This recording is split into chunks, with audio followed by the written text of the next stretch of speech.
So here's the truth. It's very likely that your business is losing a lot of money because of bad contact information. A lot of people are sending emails that will never get delivered, sending texts that will never get responded to, or making calls that go nowhere, all because you do not have an organized list in your business. The list of customers you have, unorganized. The list of leads you have, unorganized. And in this video, I'm going to show you how to handle that problem and actually handle your list now, in the past, and in the future effectively, so all your marketing is as powerful as it needs to be. Now, I want you to keep this in mind. Every text, every email, every call you make, every single thing does cost money to do. If you're doing it through the Notary Operating System, it's way cheaper than a Ring Central or a Grasshopper would be. However, it still costs money per text, per email, per call. When you're a local business, especially in the beginning phases, wasting money like this may not sound like a lot, but it really is, especially when you're not making that much money. And finally, if you're like me and you're avoiding in-person marketing, every single thing you do online has to be super dialed in, or you're gonna have a really hard time making progress. You need everything to work as efficiently as possible, and you need it to work as efficiently as possible without you. You don't want to have to manually figure out if people's phone numbers are wrong, if they unsubscribe from your email, if they marked you as spam. You don't want to have to manually do that. You want that to be automatic,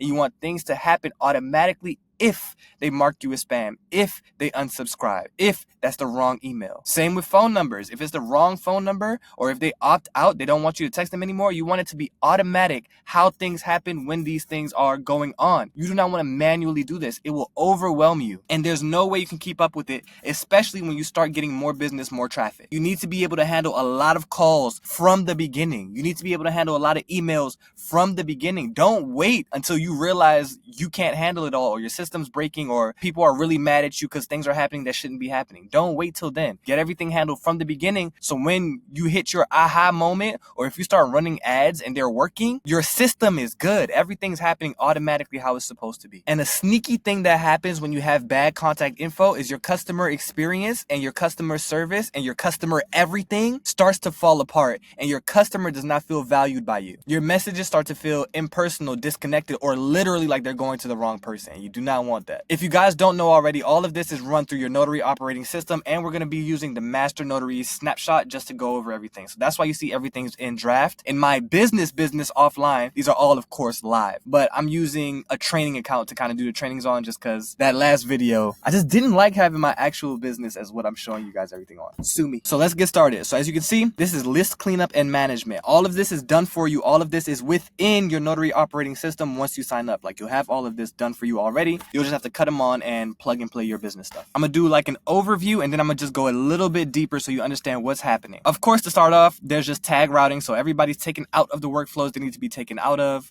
and everything's happening how it's supposed to happen. Then these are how you tag people who are stale opportunities, so you understand who in your list is like old, but you're still trying to get updated info from them. So like 730 days, 1825 days, 1095 days, and you see they're tagged as 3 months, 6 months, 12 months inactive, and so on and so forth. So as long as you have contacts in your list, they will be checked up on, and we'll just make sure we have all the right information for them. So this is one of the main workflows, and this is how you keep your marketing very, very strong, because you're going to the right numbers, the right emails, the right person. So the trigger is the contact is created, or the trigger is tagged, gather any missing contact details, and that came from the other tags that we just looked at. You wait a week, because you don't want to immediately do it once you save the contact, or once somebody calls you, their number pops up as a contact within your Notary Operating System. I hope that makes sense. So if I called, even if I don't have the name, I don't have the email, the person who just called, their number is saved, and that's technically a contact. So you want to give it about a week of just kind of handling everything instead of just immediately sending something like that out. Because a lot of times somebody will call, I call them back, I get their info, and then I plug it in. Or you might forget for a few days. So just waiting a week makes this really, that's the right time. If you didn't put their info in a week, you probably forgot about them anyway. So if they're missing any contact information, this is the conditional. If the name and phone number is empty, that just means we have the email. If the name and email is empty, that means we have the phone number. If we're missing only the name, we have the email, we have the phone number, okay? And different texts and emails go off based on which one of these things is happening. If somebody just calls me, we just talked, but I didn't get their name or email, I wouldn't have their name or email. If I don't have that in a week and that contact is still here, I haven't cleaned my list and deleted them, I personally delete people who would never work with me. So if they called and were like, I need fingerprints,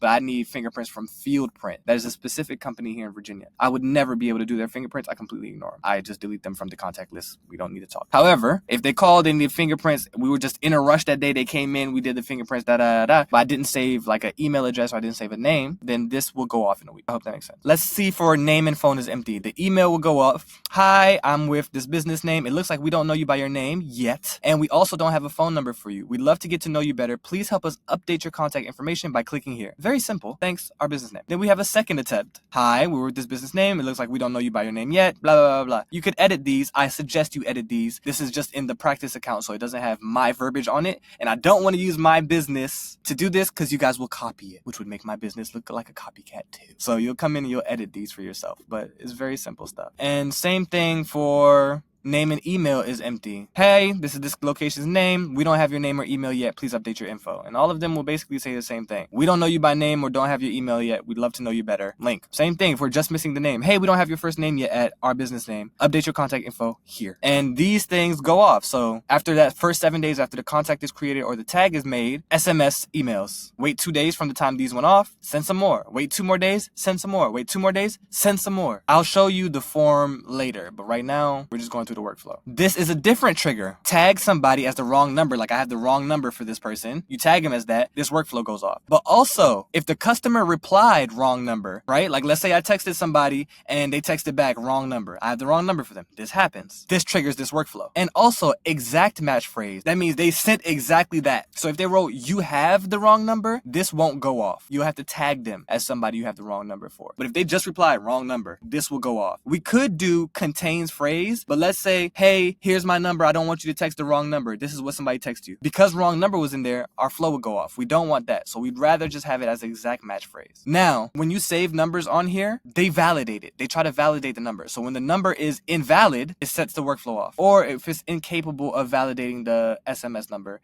it sets the workflow off, okay? Then you tag the people as wrong number, invalid number, SMS incapable, wrong number, etc. We get notified, hey, an email's been sent to this person to request a correct phone number because you do want to know when that's happening. So the workflow lets you know when that is happening. A message was sent to this person. The receiver of the message responded with the wrong number. You just get notifications within your phone app, which you should have downloaded, and it just lets you know what's happening number-wise. Like you do want to know what's going on, even though you're not the one manually doing anything. Then, boom. Hi, I'm with this business name. We tried to reach out to you via text, but it looks like we don't have a good number for you. Please help us update your contact information here. And that's cool. You want to set that text message number to do not disturb enabled because you don't want to text that number again. You just want to D&D it. And when you get the updated stuff, it just kind of updates their contact with what you need. Now I'm going to skip that one because that's when the form is submitted. So let's say an email bounces. That you send an email to this person and it bounces. Because a lot of times people would give you their email info and they might spell something wrong. Like they'll be like snydergene@gmail.com, C-O-N instead of C-O-M. That will bounce. So it's just an invalid email. They get tagged as bounced email. You get a notification. Email bounced for this person's name. We set the email to D&D to prevent future outgoing emails. Then you're going to text them. You're going to text them. Because the email doesn't work, we're of course not going to email you to update your stuff, but we will text you to update your stuff. So hi, contact name. It looks like the email we have was not correct. Please update your email address by clicking the link below. If you have them as a contact, you have either their email address or you have their phone number. The odds of you having neither are slim to none because why would you save a contact with nothing? Here's what happens if you email somebody and they mark you as spam. Contact tag added, spam. Contact do not disturb. You enable do not disturb for everything. You do not talk to them if they call you spam. Now, let's go to the form. So when they submit the form, you're updating the bad contact info. They get tagged, update bad contact info. You remove the tags incapable, invalid, and wrong number. Then you send them a text. Thank you for updating your contact information. You're all set. Simple. Now let's go look at some other things that we use to keep our list very clean. If someone unsubscribes. So if they unsubscribes or unsubscribes on Apple, because Apple sometimes works a little different, you want to remove them from all workflows, tag them, and set to do not disturb. And I'm going to just show you how it looks on the inside. So if they email unsubscribe or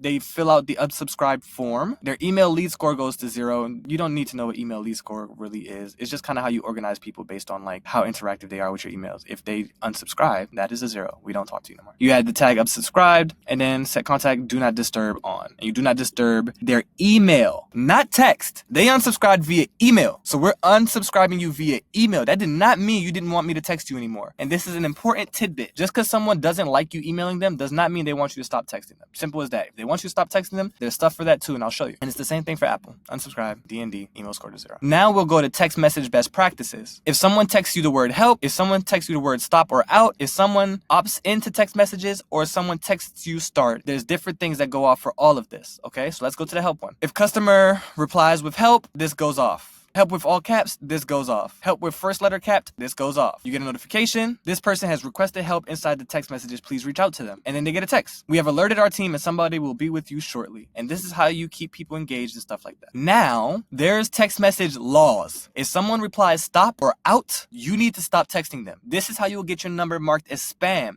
If you do not have anything set up that automatically just takes them right out of whatever's going on and put on D&D, you will get marked as spam soon. So then they get tagged, SMS stopped, remove the tag SMS opt-in because they have now opted out of texting. And then you set the contact to D&D for text. Same thing vice versa. If someone opted out of text but they never opted out of your emails, you still email them, you leave them alone via text. And then you get an internal notification. Hey, this person requested to stop text, we've enabled do not disturb. All of this automatic. You don't have to think about it. This is letting people do things on their own. And you want as much of this as possible within your business. If customer says start, or they opted in on one of our forms to be texted, you add a tag, email and SMS opt-in, and you send them a text. Contact first name, welcome, you're now officially opted in to receive messages from our business name. Message and data rates may apply. Recurring SMS frequency varies. Reply help for help, stop to cancel at any time. This is legally what you have to put there. This is already set up for you in your NOS. You do not have to think about this. You do not have to do anything. Custom Values handles this.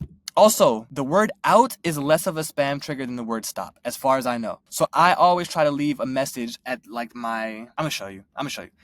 I leave a message basically saying, reply out if you want us to stop texting you, instead of reply stop, because stop is more likely to get you marked as spam as out than out is. Then if somebody texts you the word start, remove the SMS stop tag, you add the tag SMS opt-in, and you disable D&D for SMS. This means if they're trying to come back and start getting texted again, and they were D&D'd for SMS, you remove the do not disturb for SMS, so now you can text them again. And I have it set up to where these people go to a list that I never see. So if they opt out, they end up on the D&D list, which I don't look at. But if they opt back in, they're removed from the D&D list because they're not D&D anymore. Now, let's go to the funnel where we host the list cleanup and list management form. So this is where they update their contact information if we have the wrong contact info for them. If you go to your forms, B003 is basically everything that has to do with list cleanup and management. So literally anything that's B003 is because of list cleanup and management. This is how you kind of navigate the stuff that's a little nuanced. So this is the form. It's a simple form. They put their name, they put their last name, they put their phone number, they put their email, and then they click update my info now. This goes into your Notary Operating System and fixes their email, fixes their phone number, saves their last name, saves their first name. Whatever it is that needs to be done gets done once they fill in this form. So their contact info is now updated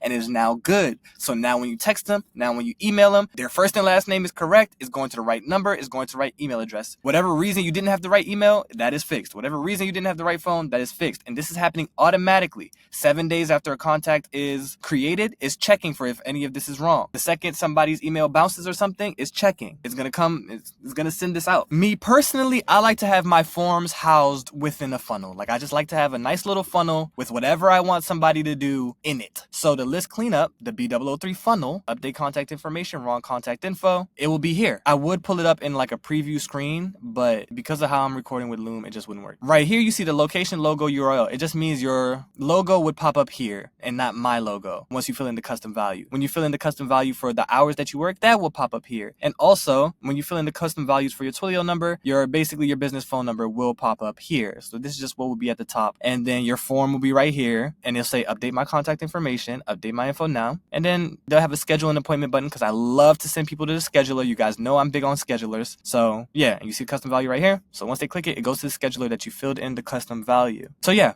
that's how they update their info. And this goes off once we get notified it's a bad number. You guys saw the workflows. I'm not going to go over that again. Once you submit the form, you end up on the thank you page. And the thank you page says the same things. It has your logo, your hours of operation, your phone number, and it says contact name. Thank you. Your contact information has been updated. Please verify your contact information, because they very well could have put the wrong contact information again. So now it has their phone number and it has their email. They're verifying it here. If they're wrong, need to update again. If the information you added is incorrect, please click here to update. If not, they just get out of the screen. They're good to go. And it looks the same on the phone. Very simple. And if they want to schedule an appointment, it is right there. So imagine how much money all of this will save you. Imagine how much more powerful all your marketing is going to be when it's going to the right people, the right emails, saying the right name. Saying the wrong name will drive me crazy if you're emailing me. I've gotten emails with names that are not mine, and it pisses me off. Nobody likes that. You want your customer journey, customer experience, customer everything to remain powerful even after they leave you, even before they get to you. Every marketing campaign becomes even more powerful because it's reaching the right person with the right message. And don't forget, all of this is automated. I don't want you guys to discount the fact that all of this is automated. The fact that I've done it for you may have you kind of like not respect how hard it is to make this happen, but how powerful it is for this to be happening. Okay, don't take that for granted. A lot of businesses do not clean their lists. They don't. A lot of notaries are not cleaning their lists or even keeping a list. They're not. So you doing this puts you ahead of the game. Fingerprinters, apostilles, all of them. And this is especially powerful when you're doing your request to review pipeline. You're asking the right person for the review. You're asking the right person for the referral. When somebody does the referral and you get a new contact's info, if the number they entered was bad, if the email they entered was bad, you are now texting this new person like, hey, we got the wrong info for you, because this saved them as a contact. You get me? This ties everything together.